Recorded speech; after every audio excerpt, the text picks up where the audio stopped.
कृष्ण, राधा। ये दो अक्षर जब जिह्वा से उच्चारण किए जाते हैं तो वज्रम पाप मही भृताम, जैसे विशाल पर्वत पर वज्र का प्रहार हो जाए तो चकना चूर कर दे, पर्वत को धूर धूर बना दे। वज्र की ऐसी महिमा है।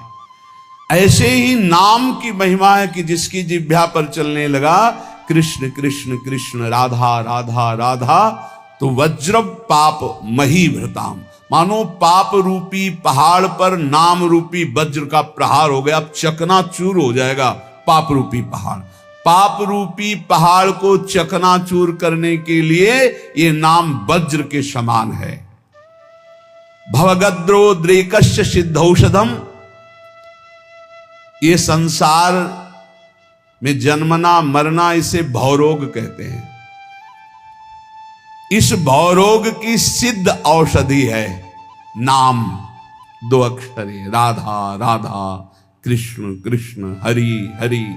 गोस्वामी तुलसीदास जी के जासु नाम भव भेषज हरनि घोर त्रैशूल, तीनों प्रकार के तापों का नाश करने वाले आवागमन के चक्र को रोक देने की सामर्थ्य इस नाम में है। भवरोग की अचूक औषधि ये दो अक्षर राधा राधा राधा, कृष्ण कृष्ण। भवगदोद्रेकस्य सिद्धौषधम, और मिथ्या ज्ञान निशा विशाल तमसस्तिग्मासु बिंबोदय, ये मिथ्या ज्ञान रूपी रात्रि के महान अंधकार को नष्ट करने के लिए ये नाम सूर्य है। जितना नाम जप करोगे उतना ही आपके हृदय में शुद्ध ज्ञान प्रकाशित होगा। नाम जप करोगे सिद्ध औषधि है, आवागमन चक्र से मुक्त हो जाओगे। नाम जप करोगे तो ये पहाड़ के पहाड़ पापों को भस्म कर देगा। महाराष्ट्र से कुछ विज्ञ परिकरजन आए थे, भक्तजन, तो उन्होंने कहा कि पंचकोशों का बाध किए बिना कोई मुक्त नहीं हो सकता। अन्नमय कोश, मनोमय कोश, विज्ञानमय कोश, आनंदमय कोश, इस तरह के जो कोश हैं इनका बाध किए बिना कोई जीवन मुक्त नहीं हो। और आपके प्रवचन में प्रायः सुनते हैं कि नाम जप करने से जीवन मुक्त हो जाएगा, भगवत प्राप्त हो जाएगा। तो इन कोशों का बाध तो ज्ञान से होता है। तो उनको बताया कि आप जप करके देखो, प्रश्न करने से, उत्तर प्राप्त कर लेने मात्र से संतुष्टता नहीं होगी। आप जप करो, जप करोगे कुंडलिनी जागृत हो जाएगी, जप करोगे निरंतर प्राण संयमित हो जाएंगे, षट चक्र का भेदन हो जाएगा, पंचकोशों का बाध करने वाला ब्रह्म तत्व का ज्ञान प्राप्त हो जाएगा। कौन सा ज्ञान ऐसा है जो भक्त को ना हो जाए? नाम से जो चाहोगे वो प्राप्त हो जाएगा। मिथ्या ज्ञान निशा विशाल तमसस्तिग्मांसु बिंबोदया, मिथ्या झूठा ये मायाकृत जो अज्ञान रूपी अंधकार है, इसका नाश करने के लिए नाम भास्कर के समान है, दिव्य ज्ञान प्रकाशित कर देगा। जो राम राम भी नहीं जप पाते थे, मरा मरा कहते थे, इतना नाम का प्रकाश हुआ कि राम जी के प्रकट होने के पहले ही दिव्य उनके पावन चरित्र का गान कर दिया। विश्वास करो, नाम का प्रभाव। जो सादर राम राम नहीं कह पाते थे, उन्होंने संस्कृत में भगवान के पूर्ण चरित्र का गान कर दिया। ये नाम का प्रभाव। कोई ये ना समझे कि नाम से कैसे, जो योग से प्राप्त होता है, जो ब्रह्म ज्ञान से प्राप्त होता है, वो सब नाम जपने से सब प्राप्त। और नाम जप नहीं है तो शुद्ध ब्रह्म बोध हो ही नहीं सकता। ये काशी से आए हुए एक महापुरुष की बात। मैं नित्य विश्वनाथ जी को जल चढ़ाता हूं गंगा स्नान करके। मैं नित्य वेदांत का अनुशीलन करता हूं गुरु चरणों में बैठकर। इतने वर्ष हो गए ब्रह्मानंद की प्राप्ति के लिए उपाय करते हुए, और 65-70 वर्ष की अवस्था संन्यास वेश। उनका काशी से आपका प्रवचन सुनाऊं तो केवल एक प्रश्न का उत्तर लेने आया हूं, मुझे अब भी शांति क्यों नहीं मिली? शुद्ध हूं, कहीं भी अशुद्ध आचरण नहीं, कहीं भी किसी भी तरह की कोई त्रुटि नहीं। क्या त्रुटि है जो मुझे शांति प्राप्त नहीं हुई? उनका आपके दर्शन से पता चलता है कि आप शुद्ध साधक हैं। आपके वचनों से पता चलता है कि आप प्रयासरत बहुत अच्छे साधक हैं। पर जो हम त्रुटि पकड़ पाए वो आप पकड़ पाए। क्या आप निरंतर मंत्राकार वृत्ति करते हैं? उन्होंने कहा नहीं, बस यही एक त्रुटि है, जाओ ये कर लेना। प्रक्रिया बताई। महीना 1.5 महीना बाद जब आए थे तो खूब आनंद पूर्वक एकदम जैसे कोई अपने रिश्तेदार से मिले ऐसे, और बोले बस एकदम, क्योंकि वही एक त्रुटि है। समझ रहे हो? गुरु चरणों में बैठ के वेदांत भी पढ़ते सब, लेकिन जो चाहिए वो नहीं था। क्यों? निरंतर मन, कोई नई बात नहीं हुई, वो पकड़ नहीं पाए, शास्त्रों से पकड़ नहीं पाए। वही सूत्र है, वही सूत्र पकड़ लो, सब हो जाएगा। जो नाम प्रिय हो राम कृष्ण हरि, राधा राधा राधा राधा। पाप रूपी पहाड़ को नष्ट करने के लिए वज्र, जन्म मरण रूपी रोग को मिटाने के लिए अचूक औषधि, अज्ञान अंधकार रूपी रात्रि का नाश करने के लिए भुवन भास्कर। कौन? बोले नाम। क्रूर क्लेश मही रुहा, मूर्तर ज्वाला जटाला सिखी। आहा, ये क्रूर क्लेश रूपी जो हमारे कर्म हो चुके हैं, बड़े बड़े भयानक वृक्षों के रूप में हैं, इसके लिए नाम प्रचंड ज्वालामयी अग्नि है। पूरे वन के वन को भस्म कर देगी एक वृक्ष की क्या। ये हमारे क्रूर क्लेश देने वाले जो कर्म जमा है, ये वृक्ष नहीं, पूरे वन के वन समझो जमा है। इनको भस्म करने के लिए अग्नि चाहिए। वो अग्नि कौन है? नामाग्नि। द्वारम निर्वृति सद्मनो विजयते कृष्णेति वर्णद्वयम। परमानंद निकेतन के द्वार में पहुंच चुके हो, यदि नाम जपना शुरू कर दिया, राधा राधा कृष्ण कृष्ण, इसलिए इन 2 अक्षरों की सदा जय हो। जिसकी जिह्वा पर विराजमान होते हैं उसकी सदा जय होती है। कह रहे भाई वृंदावन मत जाना। क्यों? बोले हम पहले से तुम्हें सावधान कर रहे हैं। एक चोर रहता है, वो तुम्हारे चित्त को चुरा लेगा। रे चेता कथयामि ते हितमिदं वृंदावने चारयन वृंदम कोपि गवाम नवाम बुध निभो बंधुर्न कार्यस्त्वया सौंदर्यामृत मुद्गिरद्भिरभितः सम्मोह मंदस्मितै रेश त्वाम तव वल्लभाश्च विषया नासुक्षयम निश्चति। सावधान मत जाना ब्रज नगरी में, वृंदावन में, वहां एक बहुत बड़ा चोर रहता है। क्या? बोले वैसे तो गाय चराता है, पर नवीन नील मेघ की सी कांति है, बड़ा छैल छबीला है, वो सौंदर्यामृत सिंधु का साक्षात गाढ़ स्वरूप है। जब वो मंद मंद मुस्कुराता हुआ तिरछी चितवन से देख लेता है तो जिसको देख लेता है उसका समस्त विषय विष सब नष्ट हो जाता है और वो सदा सदा के लिए उसी का हो जाता है। इसलिए यदि तुम्हें विषयों में सुख चाहिए तो बोले वृंदावन मत जाना। वृंदावन का ठाकुर ऐसा है, ये चित चोर है। ये ब्रजे वसंतम नवनीत चोरम है, गोपांगना नाम च दुकूल चोरम, अनेक जन्मार्जित पाप चौरम, चौराग्रगण्यम। बढ़िया है, ऐसे चोर मिल जाए भाई, इनके लिए तो तड़प रहे हैं, मिल जाए चुरा ले हमारा मन, सारी परेशानी चली जाए। पर पंडित राज जगन्नाथ जी महाभागवत है, वो कह रहे हैं भाई इसका भाव ये भी है कि चिंता मत करो, तुम उनकी नगरी में पहुंच गए, जिस दिन खेलते खेलते आएंगे वो चुरा ही लेंगे। कदावा खेलंतो ब्रजनगर वीथी सुहृदयम हरंतो ब्रज हरंतो श्री राधा ब्रजपति कुमारो शुक्र तिला।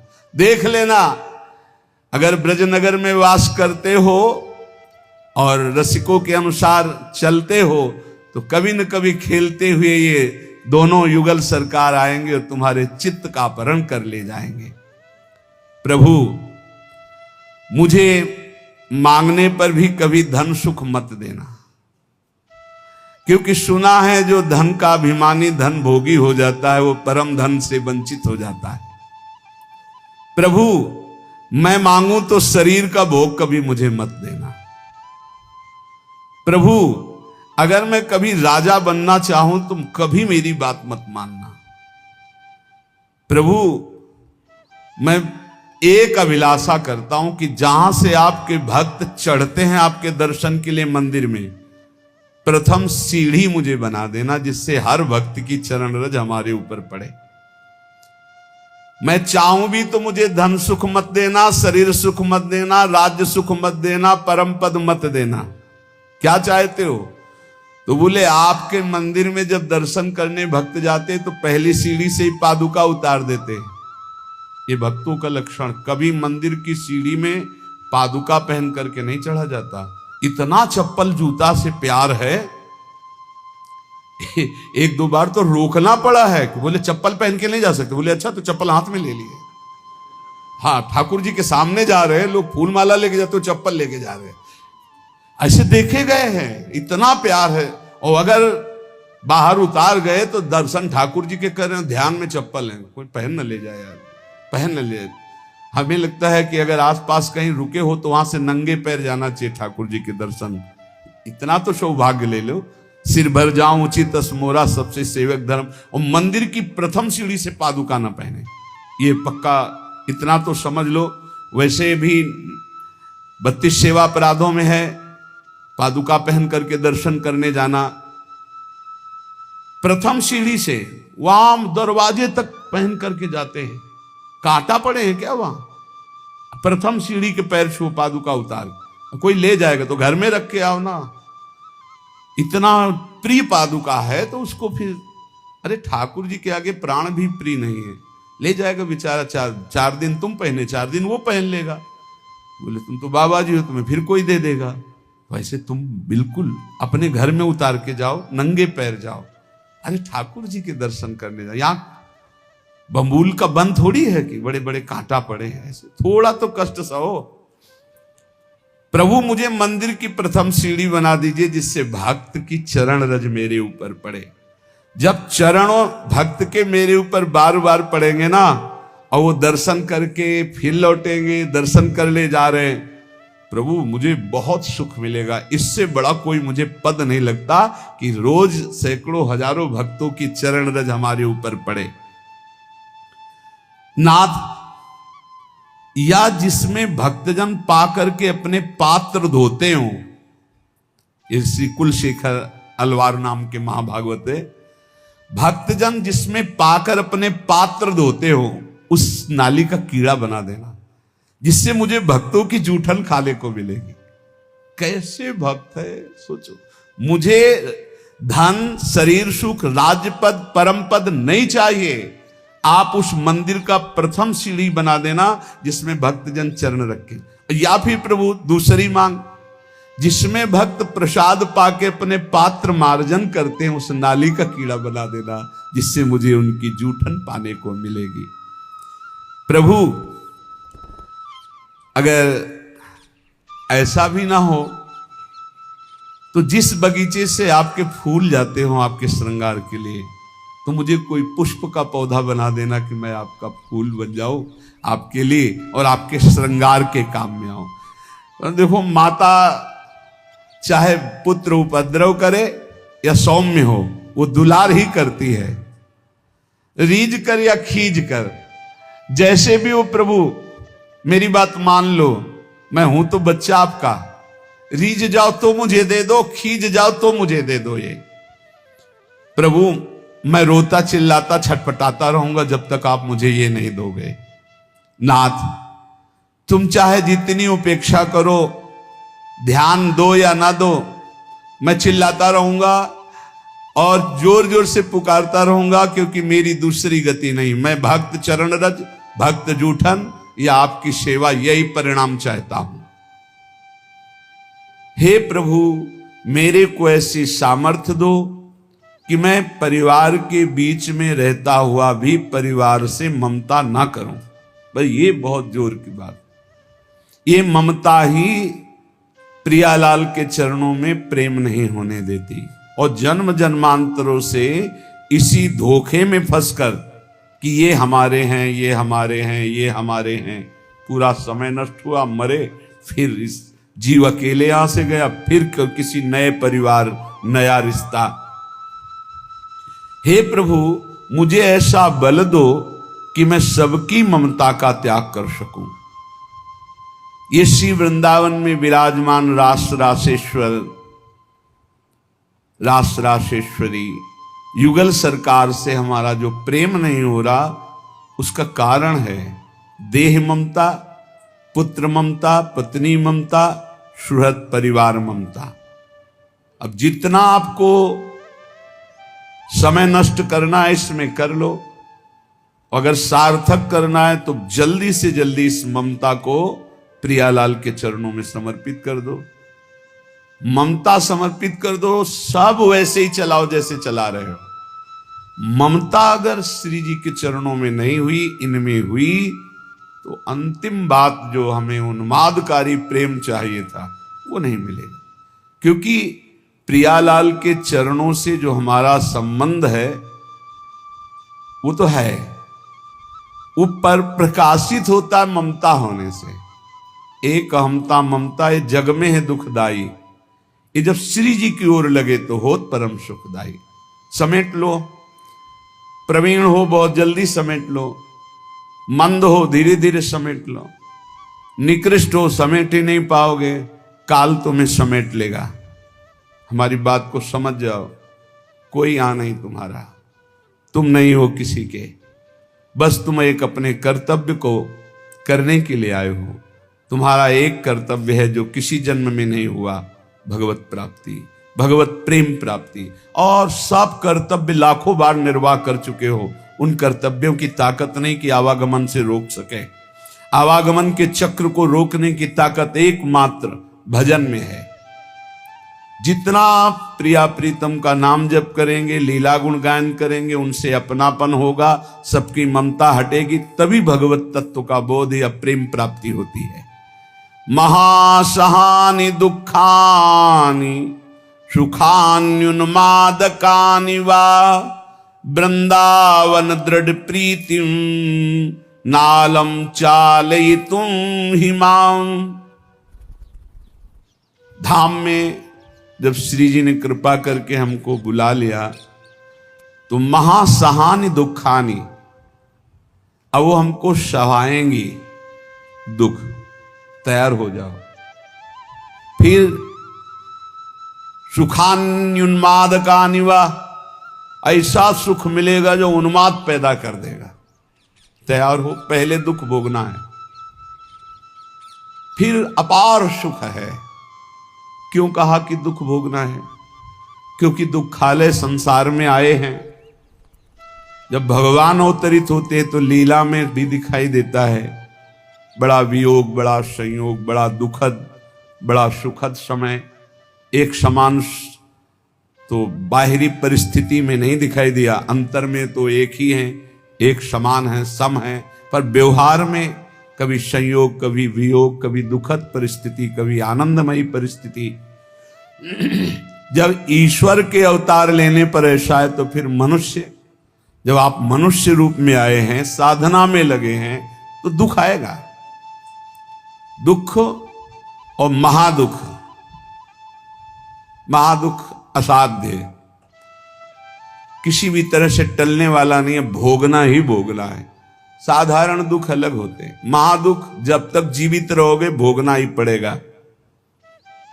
मतलब मृत्यु ही है इसकी औषधि, दूसरा उपाय नहीं। ऐसा भी दुख आएगा, सह जाओ। सुखान्युन्माद का निवा, आगे आने वाला है महान उन्माद प्रकट करने वाला सुख, प्रियालाल का प्रेम। इसलिए वृंदावन दृढ़ प्रीतिम, दृढ़ प्रीति करो वृंदावन से, वृंदावन के अधीश्वर से विचलित मत होना दुख आने पर,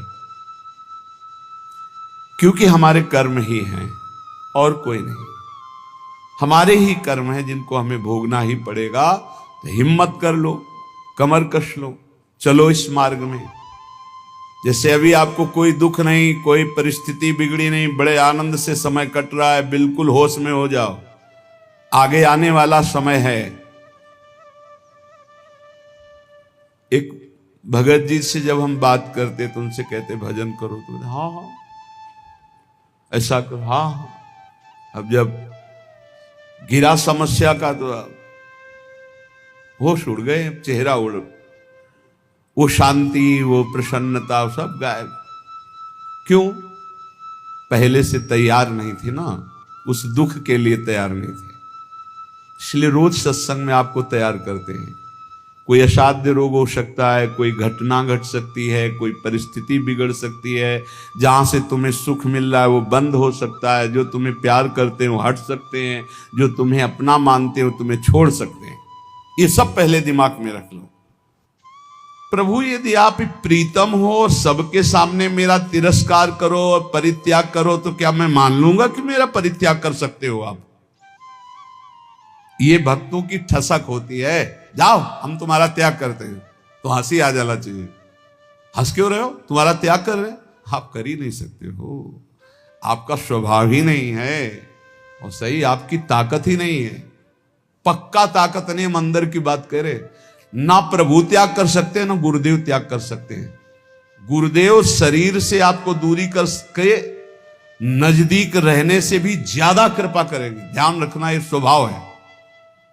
जो नजदीक रहते हैं वो इस बात को पकड़ पाए होंगे कि संतों का एक स्वभाव कि नजदीक वाले का भले उतना चिंतन हो, लेकिन जिसे दंड दिया गया, जिसे डांट दिया गया, रात दिन उसका चिंतन होता है, उसका मंगल कैसे हो, उसका कैसे उन्नति हो। तो यहां कह रहे हैं भक्तराज जी कि यदि आप सबके सामने मेरा तिरस्कार करवा दो और कह दो मैंने परित्याग कर दिया, तो भी मैं नहीं मान सकता कि आप परित्याग कर सकते हैं। मैं आपके चरणों को कभी नहीं छोड़ सकता। जाने की बात कहने पर भी मैं जाने की बात सोच नहीं सकता। ये बात होनी चाहिए। चल निकल जाओ यहां से। कहां? जहां तुम्हारा मन हो। तो हमारा मन तो यही है, हम नहीं जाएंगे। नहीं भागो यहां, तुम्हारे लिए कोई ठोर नहीं। तो हमारे लिए कोई ठोर है ही नहीं, तो क्या करें? न बाहर ठोर है न यहां ठोर है, तो ठोर तो हमारी यही है। तुम चाहे मेरी ओर आंख उठाकर ना देखो, पर मैं केवल तुम्ही को देखूंगा। तुम चाहे मेरी तरफ कभी मत बोलो, पर मैं कृपा का अवलंबन लेकर बोलूंगा तो सिर्फ आपसे ही बोलूंगा। क्या बात है! तुम कभी मेरी अभिलाषा पूर्ण मत करो, लेकिन अभिलाषा करूंगा तो एकमात्र तुम ही से करूंगा। तुम त्रिभुवन को सुख दो, मुझे दुख दो, पर हे त्रिभुवन पति मैं आपसे ही प्यार करूंगा। यह है प्रेमियों की छाती।